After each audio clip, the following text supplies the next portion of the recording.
thejazandbrand.com, and I'm here with Zell Swag. Hey. I'm so excited to see you and sit down and talk to you. I'm excited too. You know you my girl. Now tell me, how did you actually get on Love and Hip Hop Hollywood?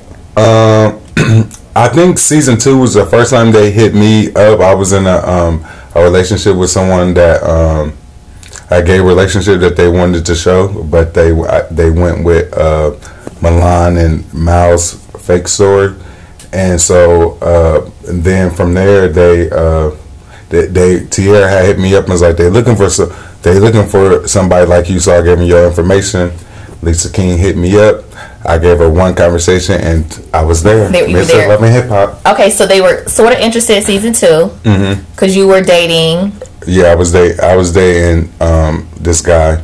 Joe Exclusive? Okay.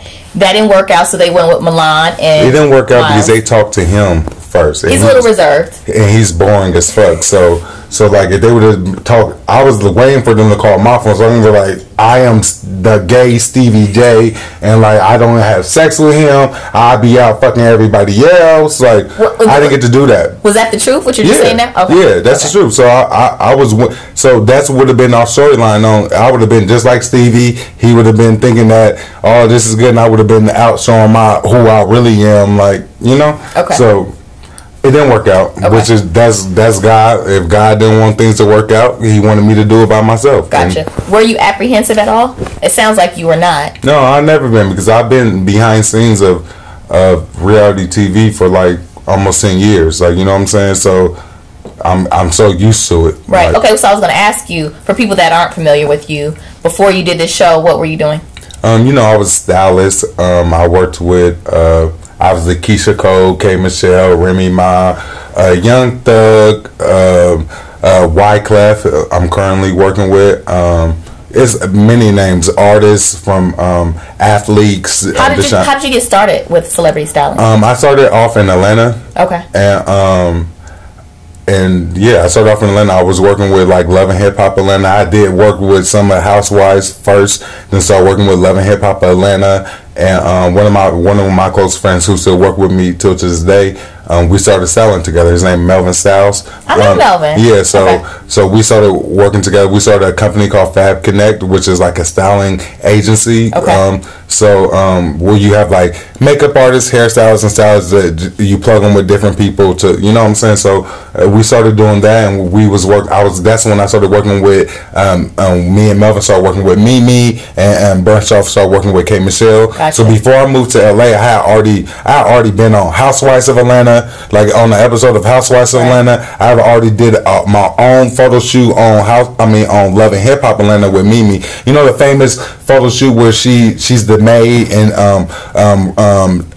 what's his Nico's creepy ass come and bring her the fake Rolex. Like, that was my photo shoot. Like, you know what I'm saying? That was me and Melvin doing that. Like, okay. So like, I had already been doing that. Like, so you had a few cameos, a few appearances before this show. But yeah, and before I even got to Hollywood. Okay. So when I got to Hollywood, like, you know, I started working with like different people. Like Masika was one of the first girls I started working with. I mean, we was helping each other because she wasn't paying me, because she didn't have that much money, and I understood, like, so, and she was on the show, so I was trying to, like, you know, get my name out here in LA, right? Out so in LA. You were helping each other out. Yeah, definitely helping each other out. All the girls, because I worked with all the girls that first season of Love and Hip Hop Hollywood. Okay. Moniece came to me. She only had $2 in her pocket, like for the reunion, and I made sure that she won Best Dress. Right. Like, you know what I'm saying? Last season. No, the first season.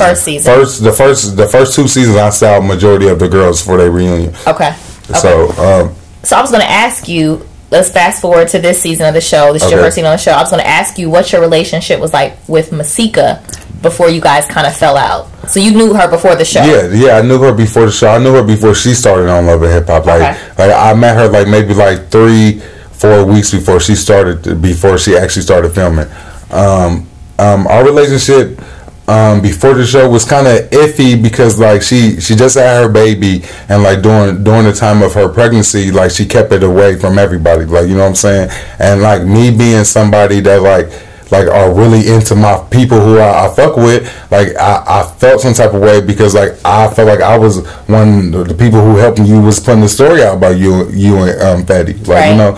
So like you know, she sent me pictures of them laying down. I send it to the shade room and they be on the shade room. Why like, you ain't send it? I'm just joking. right. Just joking. Right. She used to text me, can you send it to the shade room? Right. Like, so you used to get her placed on sites and blogs. Definitely, and all that definitely, kind of all the time before she was even pregnant. So when she got pregnant and she decided to keep it, and she decided to keep it a secret, she cut a lot of people off. Like, you know what I'm saying? Like I wasn't the only one she cut off. She cut off a lot of people.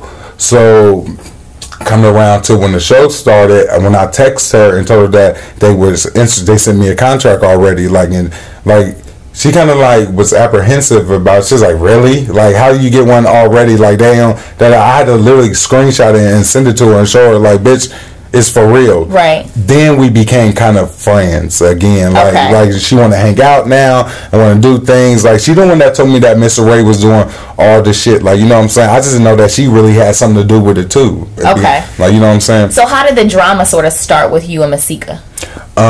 It truly started. It won when I called her feet dirty because she understood the situation that I was in. Like with me meeting up with Alexis. It wasn't like I was like, oh my god, let me go meet up with Alexis. Like it was like we all are part of a show. Like, you know what I'm saying? So like it was a thing that we was gonna have to meet up with each other. Like, you know what I'm saying? So you felt like you kind of had to because you're doing the show. And she felt like it was more of like a friendship. No. She understood once I told her the situation. She understood like I had to meet up with her. Like, you know what I'm saying? Okay. So we was right after I called her that dirty feet shit. Like, that happened on a Thursday. That Monday, me and Masika was cool.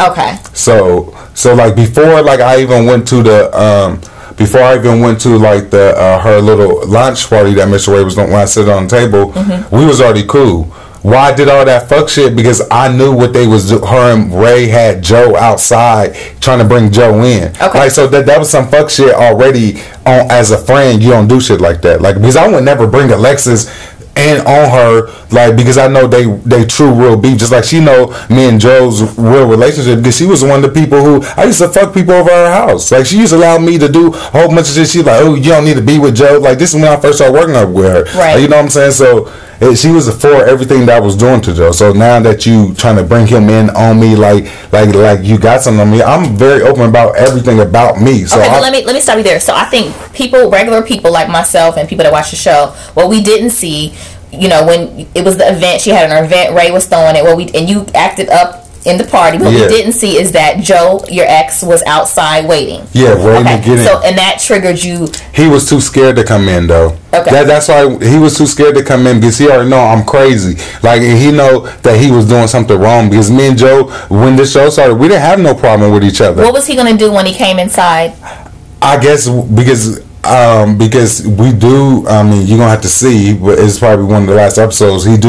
Joe do come in on the scene, so you got to see. Was his intent to confront you? You think maybe at this event? Yeah, just to be like he made me. I guess, like, you know. I have heard that he made you. Yeah. Okay, so but my thing is, like, how can you make me and you didn't make yourself? Like, why are you? That's my whole thing. Like, a lot of people like, oh, they made this person, made this person, but how can you do this for me and you didn't do it for yourself? Why you ain't doing it? Why you ain't Zell swagging? Why you ain't dripping? You know what I'm saying? Because you're dripping. I'm dripping. Okay, I stay dripping. Okay. Okay. Let me ask you about Mr. Ray. Now, did you know him before the show started? I didn't know. The first time me ever seeing Mr. Ray was that Masik, like, literally a week before we shot the scene where I stood up on the table. I saw him at Masika's baby shower. Okay. I mean, baby's birthday party. Yes, with Fetty Wap. With Fetty Wap. Right. Mm-hmm. But I didn't speak to him because Masika had already, and the girls had already filled my head about shit that this motherfucker was doing and saying about me. Okay, before you met him, when you started filming with him, Masika had already set me down and let me know that, oh yeah, Ray trying to bring Joe in. I think she kept trying to bring, I told her, stop saying Joe's name. Why you keep bringing Joe up? Joe don't got nothing to do with it. I got Joe under control. I don't need you. Right. I don't need nobody else. Like, ooh, this Joe. She was the one who kept saying it and bringing it. So to me, she said her and Ray been friends for 10 years supposedly, but like I heard that wasn't even all the way true. But anyway, like so she like I guess they was scheming on something to have something on me for the show. Okay, gotcha. So I was going to ask you how the drama sort of started between you and Ray. You think it was because of? Do you think it started from Masika, or do you think it started from? I think it just started because Mr. Ray just was jealous that I'm in Hollywood and I'm lit around these girls, right. And he even said it in a scene where he did with him and Moniece and Masika. They was at his little studio little thing, whatever, apartment or whatever, and he was saying like, oh, I thought you girls forgot about me, like I guess that's his whole thing, like because they see him. The whole thing is I never even really hung around these girls all like that. Okay. Like so, like they can. How can they forget about you? I don't be hanging around Moniece every day. I went around Masika every. Oh, pee. I went around Masika every day. Like so, I'm just like I don't get it. Like you know what I'm saying? So. Well, let me ask you this. So he's made it quite clear that he feels like you're fat shaming him because you've talked about his weight and stuff like that. What's your response to that? I don't think it's fat shaming when like he's just done so much to me. Like he didn't call me home. He said I'm homeless. I stayed at hotels. I didn't mind saying that. That's a part of my struggle. Like I stayed at a hotel and paid $125 a night at the hotel. That's kind of pricey. It kind of pricey because I was getting money, so it didn't matter. Right. So I stayed there for 4.5 months paying. So if you want to use that against me, yeah, I did stay at a hotel. So what? So and I made it, and I'm still here. Like so yeah. That what else? What was the question? The fact that he feels like you're fat shaming you. He talks so much about me, and he tried to do so much. Like he brought 2 dudes on the show that I didn't from my past to try to use it against me, and only thing I only did was talk about his image. Like I never try to go under the belt and try to do things like no. You come to the fucking set. You got makeup all over your shirt. I don't see your neck, and so I'm gonna talk about you. So it's just a read. It's just a good read. If you can't take a good read, you can give out good reads. You can call me ghetto and I'm this, and I didn't say that. Oh, you homeless shaming me. Oh, you financial shaming me. Like no, that's not cool. So you feel like he's talked about you, and you should be you should be able to talk about him. Hell as well. Yeah, because the thing is, my mom is a big. Both of my I have a mom and a stepmom. Both of them big. Every single one of my sisters, except one of them, are big. My best friend is a big girl. Is she offended that you? Hell no. She say you don't got no neck either. She said I'm big and I got my neck. So. All right, let's move on. I can't. What is he's made mention a few times that you use Keisha Cole's name, who you styled. You use her name to get other people's clothes. Yeah, I do. Is that a note? Should you be doing that? I don't know. I don't know how that works. I am a stylist, and I'm trying to get to the money. So if a girl come to me like the girls that he said I use Keisha Cole's name, like Moniece, Masika, all them girls. If I go to a place like to get them, they will be like, "Who the fuck are these bitches?" They be like, "Who are these girls?" Right. I don't know these girls, so I have to use somebody's name that they know, and they willing to give me anything. So yeah, I use Keisha's name. I'll use another of my high profile clients to get them, and the thing is, I still get my client some clothes too, and I give them the low budget extras. Okay. So like yeah, I do use that. I'm a stylist. That's what you do. You got to use who you are to receive, so you can help out these other bum bitches who don't be having money like that. Gotcha. Okay, so it's a strategy. It's a technique that all stylists use. Okay, so I was looking at another interview that Ray recently did, and he was saying that he felt like you were faking the drama with him. He said that you guys had got into a disagreement. I got all the text messages and everything. Okay, let me tell you. Let me ask you a specific question. So he says that you guys had got into it while you were filming at one point, and then afterwards, you done filming. I was with Ernest when he texted me. I was sitting there with Ernest at Big Wayne's when he texted me and said, and I got the text messages. You didn't let me get to the question, Okay, yeah. I'm sorry. So he said that you two met at 7-Eleven. That's a lie. And he said that basically you were kind of just saying, look, let's just get this money. That's a lie. Your beef seem to be That's a lie. Because my thing is with Mr. Ray, I never even want to have a conversation with him outside the camera because I don't know you. Okay. So anytime I have a conversation with you on camera, let me tell you, before, this is right after the event with me sitting on the table, I'm just randomly walking out of 7-Eleven, getting into my Uber, Mr. Ray right there. I get into my Uber, he walking in. I get in my Uber, I said, hold on, stop. I got out the Uber and I walked into that Uber and he was looking at motherfucking tuna sandwiches and motherfucking grabbing tuna sandwiches. I swear on my mother, grabbing tuna or some type of them sandwiches and something. And I tapped him on the shoulder and he turned around. He went like this. I said, "Now, nigga, what's the true problem with me?" "Oh, it's because of Joe and I know you was Joe's ex and he was mad. I posted a picture. You probably don't remember. We had took a picture a long time ago." "No, I don't. Where's that picture at then? Show me that picture." I said, I went, he kept talking like, "Yeah, because it ain't even that deep to me." I said, "All right, cool. Keep it like that." And I walked out the motherfucking store. It was no me. I'm very real about everything that I don't mind telling anything that I'm not a liar. Okay. Have you ever texted him to see if he was okay? Hell, I got the text messages right here, right now, with him. After that time, after I ran at him at the thing, he texted me. He's like, "Hey, he's like, I heard you got hurt. Are you okay?" I text 3 hours later. I text him back, like, "I'm good, thanks." Okay. Fat Ray. That's what his name is under, Fat Ray. Are you okay? They said you hurt yourself. "I'm good, thanks." I don't conversate with you. Whose penis is that? Oh, that's his boyfriend's penis. Somebody had sent me this. I sent him let him know, like, you want to do all this dirt shit on me. This is what people send to me. You sent that to him? To him. I don't have to post it. I ain't gonna post it on the internet for what? I send it straight to the motherfucking source. When I'm gonna hit you, I'm gonna hit you to you. Okay. I don't have to go through nobody. Basically, what you're saying is that situation that happened at 7-Eleven, the way he said it happened, didn't happen. No. And you're saying that also, after you guys got into like a little spat at the nail salon. The thing is, let me tell you, I don't need to tell him, "Let's get this money." I'm already getting this money any motherfucking way. I already know what my personality is. I know what I can motherfucking give. I already knew when they called me. I already know that the show was gonna be mine. I already know. I've been hashtagging Mr. Love and Hip Hop since motherfucking season 1 of motherfucking of Love and Hip Hop Hollywood. So I already knew that this was already destined for me. So when I got the call, I already knew what it was. I didn't care who I was gonna be on camera with, who they had going against me. I just know that I was gonna destroy them. How did you know that? You just confident in yourself like I'm that? very confident.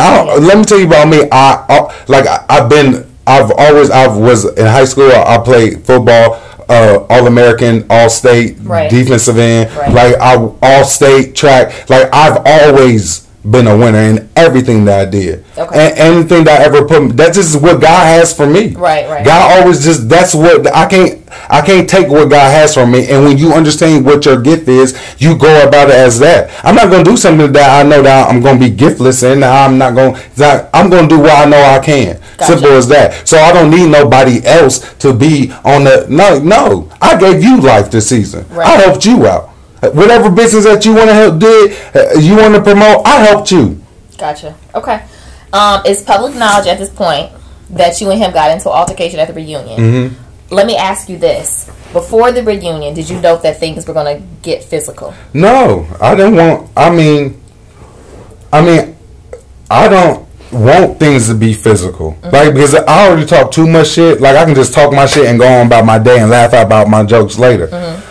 But like sometimes people put you in positions like when like because I'm a teddy bear, so like I might be rough and all that, but I'm still like a soft teddy bear and who has emotions and feelings also. Like you know what I'm saying. So like once I get to a vulnerable point and I'm like at a point of apology and like I'm apologize and then I feel like I get played. Like with how when I'm apologizing to you and I get played, that's when I flip, I lose it because for one, I'm still a real nigga. I don't give a fuck if we both got dicks. Right. We both got dicks hanging between our legs. So I don't know why he feel like I'm a bully or something. Like, nigga, you doing the same shit to me. Right. That I'm just replying back to you. Right.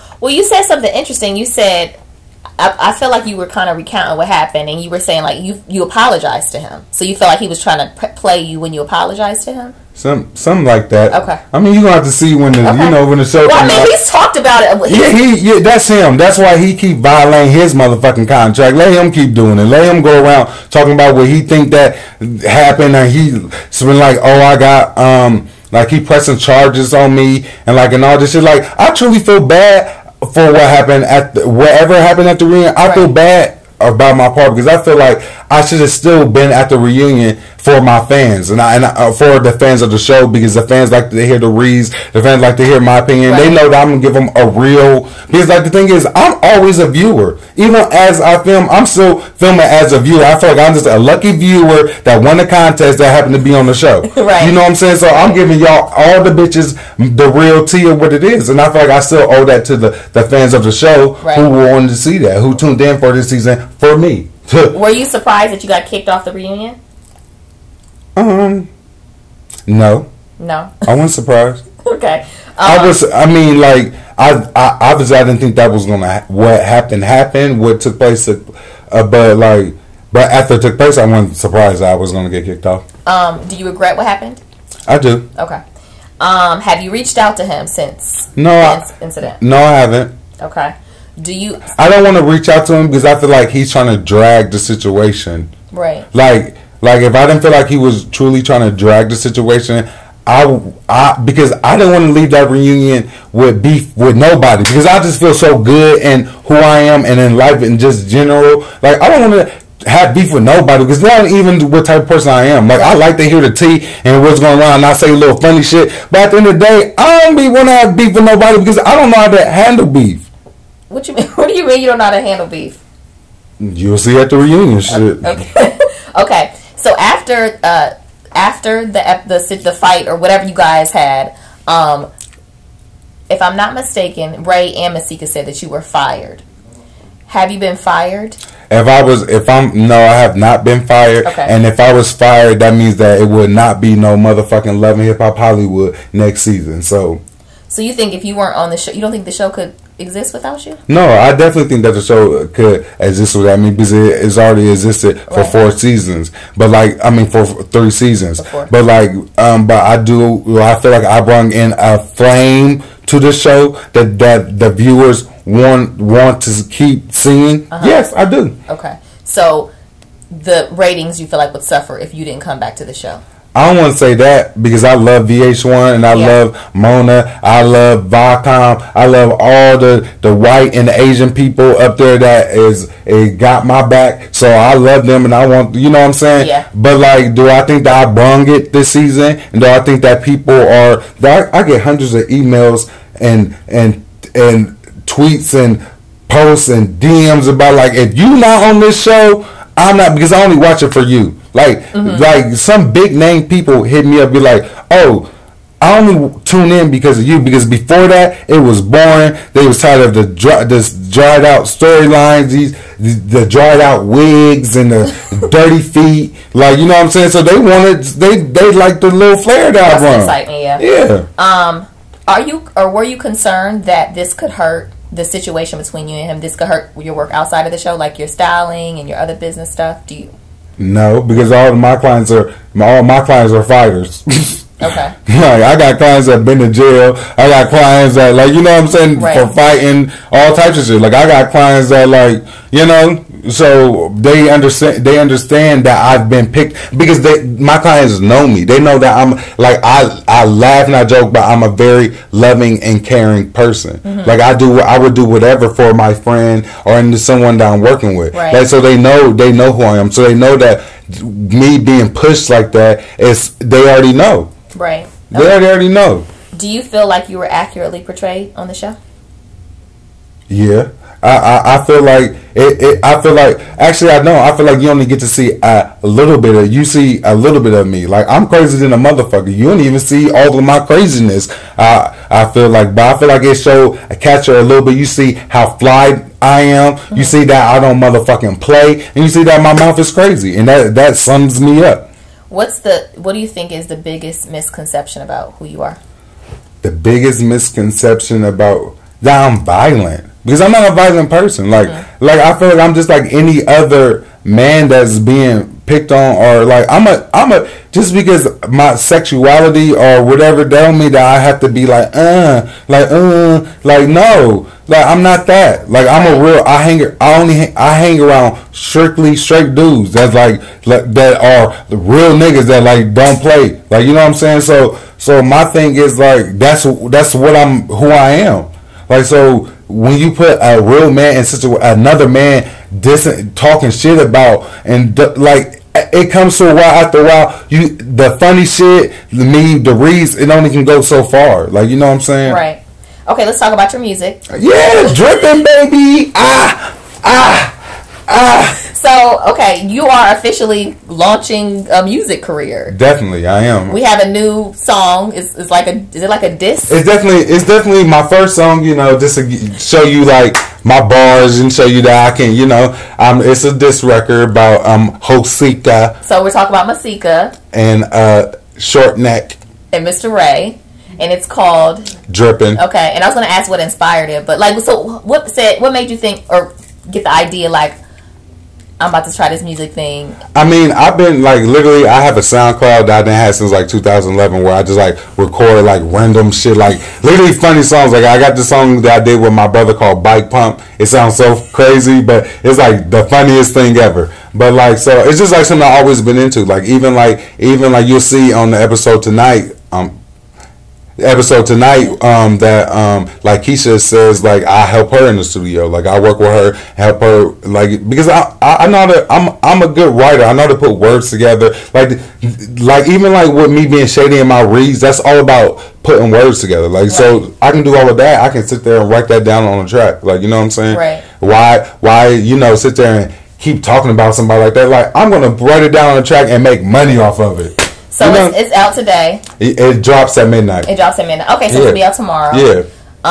Is it gonna be on the show at all? Yeah, there's an episode tonight. You see me in the studio. You know, you see me in the studio with Alexis, who's featured on the song. Like it's like the first time we was in the studio, and that's when me asking like, "Bitch, I need you on this track.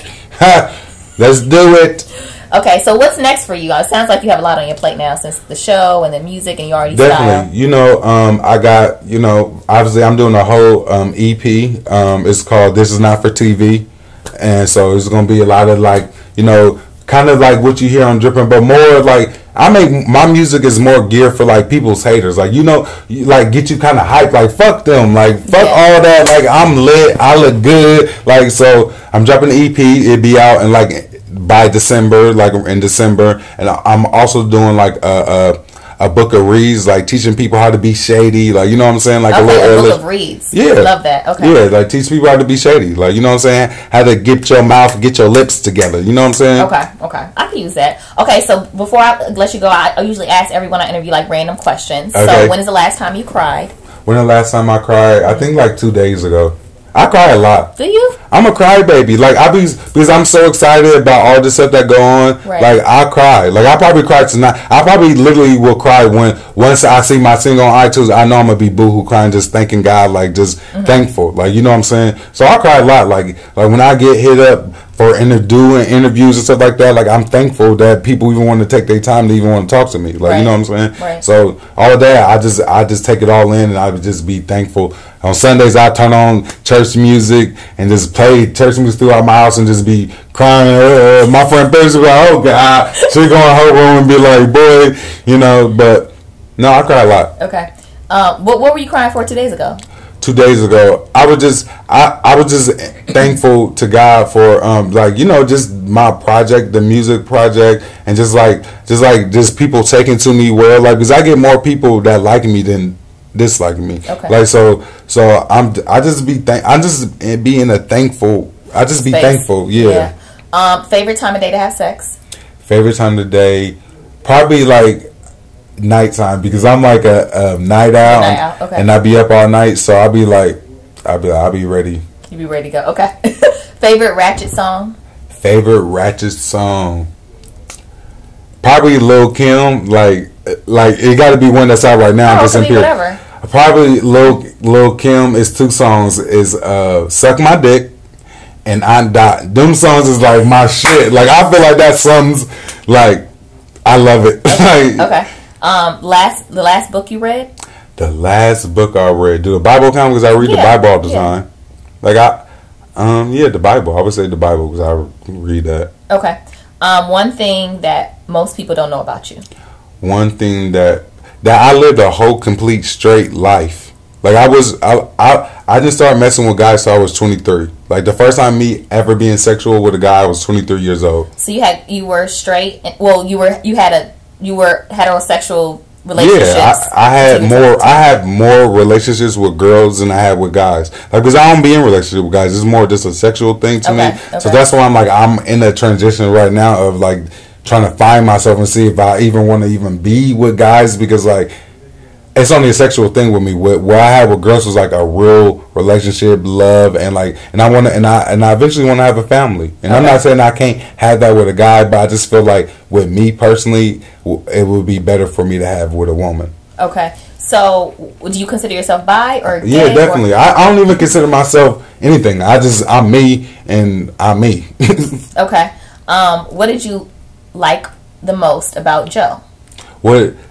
He's a hustler, and that's why I still love Joe. Like I would never. I'm thankful for everything that he ever did for me. Like like I said the other day, if I call Joe right now with something, I know if I need help, he would be there for me. Like, and I would do the same for him.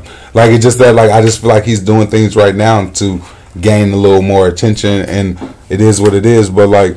I love that he is a hustler. He taught me reason why I survived out here is from some of the things that I learned from him, like the whole hotel thing and just like a whole apartment, like all of that. Like, you know what I'm saying? I learned a lot from him. Like styling wise, I kind of felt like I already knew a lot on my own because I already had a career. Right. But like he taught me some things.